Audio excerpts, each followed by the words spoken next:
রহমতের নবীজি খেজুরের বাগানের পাশ দিয়ে নবীজি হেঁটে যাচ্ছেন মদিনায়। একটা উট দৌড়ে আসছে।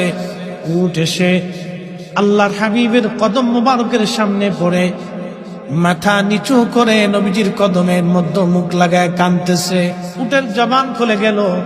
উট কাঁদে আর বলে, ইয়া রাসূলুল্লাহ, ইয়া হাবিবাল্লাহ, নবী গো, আপনার কদমে আমার আরজি।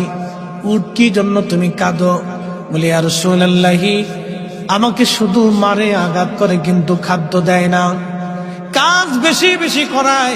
এমন সময় পিছে পিছে ওই মদিনার সেই উটের মালিক দৌড়ায় আসছে। আল্লাহর নবী বললেন, ও উটের মালিক, তুমি কি উটের মালিক? বলে, হ্যাঁ ইয়া রাসূলুল্লাহ। তুমি কি তাকে খাবার কম দাও, কাজ বেশি করাও এবং মাঝে মধ্যে তারে পিঠাও? বলে, ইয়া রাসূলুল্লাহ, কি করে আপনি জানলেন? বলে, উট এসে তোমার বিরুদ্ধে আমার কাছে অভিযোগ পেশ করেছে। একবার জোরে বলা যাবে কি আল্লাহু আকবার?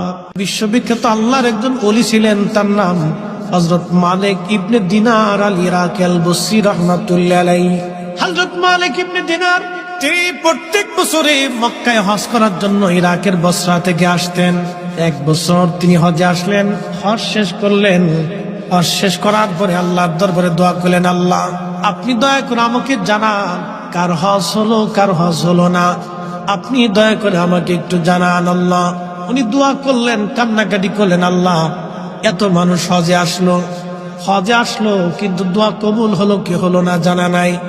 আল্লাহ রাব্বুল আলামিন রাত্রিবেলা হযরত মালিক ইবনে দিনারকে স্বপ্ন দেখাইলেন, মালিক রে, সবার হজ আমি আল্লাহ কবুল করেছি, সবার জীবনের গুনাহ আমি আল্লাহ মাফ করে দিয়েছি, কিন্তু একজন মানুষের দোয়া এবং একজন মানুষের হজ আমি আল্লাহ কবুল করি নাই, এবং একজন মানুষকে আমি আল্লাহ ক্ষমা করি নাই। লক্ষ লক্ষ মানুষ আমি মাফ করছি, কিন্তু একজনকে মাফ করি। তো মালিক ইবনে দিনার ইরাকি বসরি খুব চিন্তায় পড়ে গেলেন যে ওই একটা লোক যদি আমি হই, তাহলে আমার জীবন বরবাদ হয়ে গেছে। ওলিরা তো সবসময় আল্লাহকে খুশি করার জন্য নিয়োজিত থাকে। একসাথে বলবেন আল্লাহু আকবার। ওলিরা কাকে সন্তুষ্ট করতেন? আল্লাহকে, রসুল। ওলিদের কাজই ছিল আল্লাহ তার রসুলকে খুশি করা। কত পদ্ধতি দিয়ে তারা আল্লাহকে খুশি করে, যত পদ্ধতি ছিল সব পদ্ধতি দিয়ে তারা আল্লাহ এবং তার রসুলকে খুশি করতেন।